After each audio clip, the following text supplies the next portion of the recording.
Hey guys, it's Unboxings by M. Welcome back to the channel. So I've been using the Infinix Note 12 G96 for about 2 weeks now, and here are my thoughts.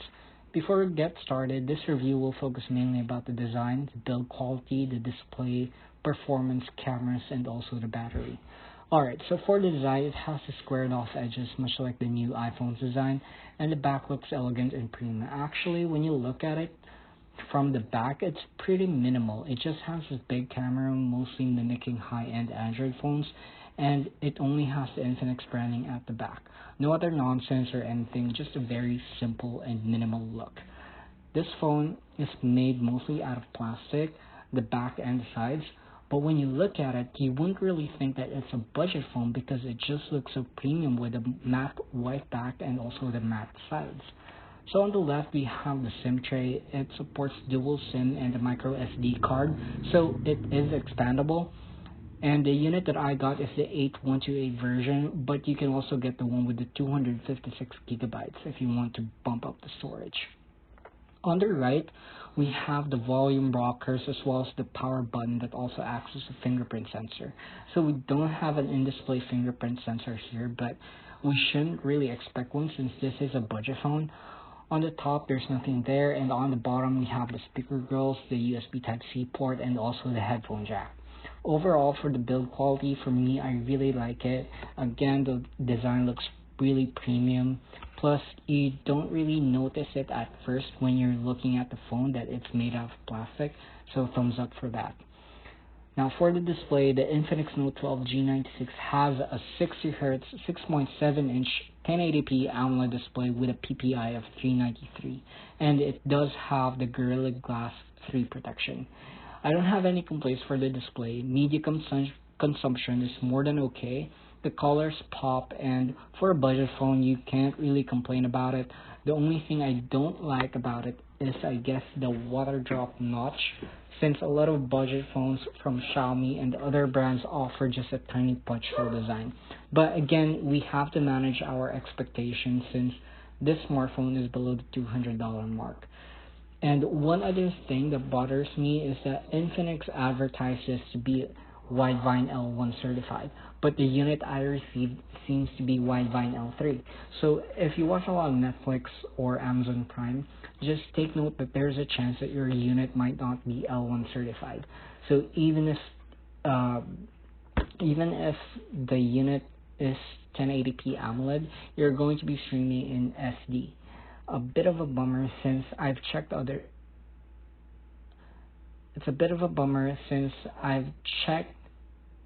units and I've looked around and others have the same issue too. Some units are L1 certified, some units are L3. I've tried reaching out to Infinix about this issue, but they haven't gotten back to me. For the performance, we have the MediaTek Helio G96 and the Mali G57. And for everyday tasks like Facebook, Instagram, and your other social media apps, it will run just fine. It's going to be fast and fluid. It's basically enough for the light to average user. It will run games just fine, and if you put it at the lowest possible graphics and max frame rate, then you're gonna have a nice gaming experience. It will run Call of Duty and PUBG just fine. For PUBG, you can select smooth graphics with ultra frame rate for a no lag or choppy game experience. And for 2D games, it's basically going to run great. But for AAA games like Genshin Impact, it's going to struggle for a bit. And for me personally, if a game is a bit choppy then it isn't playable. But yes, it can run Genshin Impact. It's just not going to be as smooth as other phones with much more powerful processors. Also, I just want to point out I'm having issues on my gyroscope where it's kind of delayed. So when I'm playing games that require gyroscope like PUBG, it's hard to aim because when I tilt the phone, it doesn't tilt right away. There's a really significant delay. So if you're into competitive first-person shooting games, you might face the same issue, but hopefully not. If you have an Infinix Note 12 G96, comment down below if you've also experienced this issue. But anyway, aside from that, the phone runs great and no complaints. So for the cameras, at the back we do have a 15 megapixel main camera, a 2 megapixel depth sensor, and a QVGA lens. And on the front, we have a 16 megapixel camera with a dual LED flash. Both the front and the back camera record at maximum 1440p resolution, and for the price, I can say it's fine. It's not going to be the best for sure, but when you're taking into consideration the price, I can say it can record videos just fine. It doesn't have a YS or EIS, so expect a lot of movement in the footage when you're recording and you don't have a gimbal. Now for the photos, I think it captures excellent shots. Great details, the colors look natural, and it even has night mode. And for a budget phone, the night mode photos actually look very decent and usable.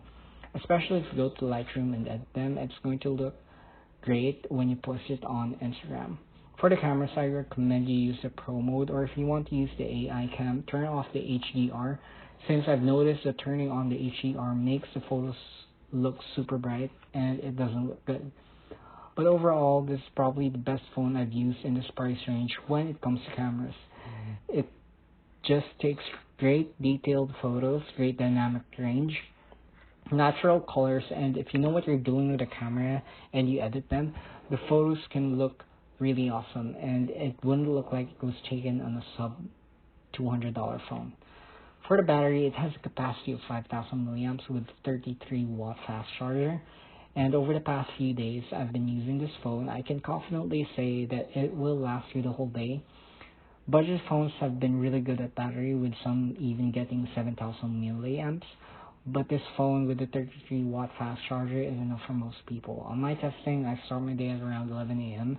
and I use this phone for light gaming, Netflix, YouTube, social media apps, scrolling on Facebook, Twitter, Instagram, and also a lot of GPS and navigation too. And I end the day at about 15 to 25%, where I have to plug it in at around 12 midnight. My total screen on time is around 6 to 7 hours, but your screen on time may vary since your usage might be different from mine. Alright, so overall, considering the price to spec ratio, I'd say this phone is actually pretty good. Great battery, great camera, 1080p AMOLED display, premium design, and it's all under $200 or less than 10,000 pesos. I actually got my unit for 7,500 pesos or around $130. So yes, you can get it at a really cheap price. So that's about it. Thanks for watching. See you on the next one.